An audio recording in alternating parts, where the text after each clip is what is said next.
মৰমৰ ছাত্ৰ-ছাত্ৰীসকল আজি ব'লা আমি শব্দ গঠন কৰাৰ খেল খেলোঁ। ইয়াত দেখিছানে ওপৰত মই ত, দ, ক দীৰ্ঘইকাৰে কি এনেদৰে লিখি দিছোঁ কেইটামান আখৰ আৰু তলত 1ৰ পৰা 10লৈকে যিকোনো সংখ্যা তোমালোকে লৈ ল'ব পাৰা আৰু মই লিখি দিয়া আছে।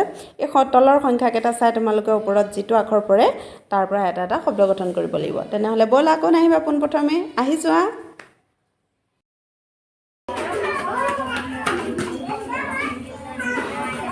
Very good.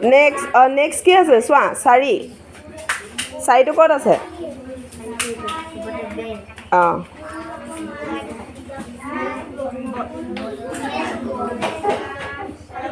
বটেকেৰে বেটো লগাই লিখা।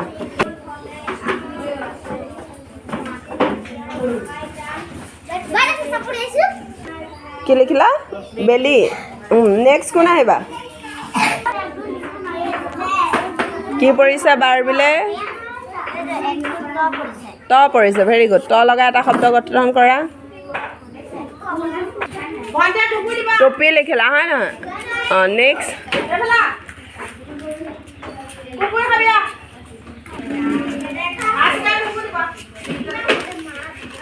পাছত কি পৰিছে? অঁ কটাকাৰে কা লগাই এটা শব্দ বনোৱা।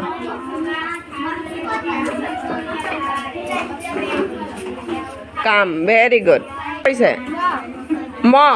মটো লগাই এটা শব্দ গঠন কৰাচোন।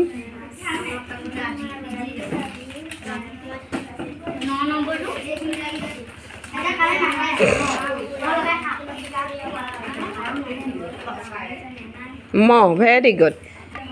নেক্সট কি আছে? নটো ক'ত পৰিছে? কি পৰিছে? যুক্তাক্ষৰ আছে।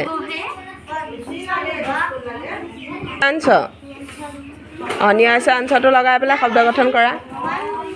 নিয়াইছে আঞ্চটো মাজত থাকিলেও হ'ব, যিহেতু নিয়াইছে আঞ্চৰ পৰা আমি প্ৰথম একো শব্দ নাপাওঁ হয় নহয়?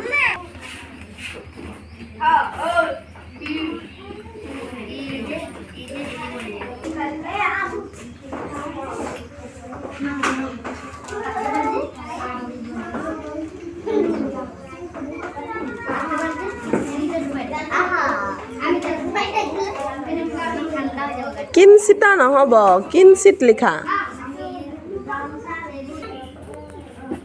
কিঞ্চিত। Very good. নেক্সট আহা। 10ত কি পৰিছে বিবেক চোৱা। 10ত কি আছে? মথ হৰ্ষইকাৰ মি ন? এতিয়া মথ হৰ্ষইকাৰ মিটো লগাই এটা শব্দ গঠন কৰাচোন।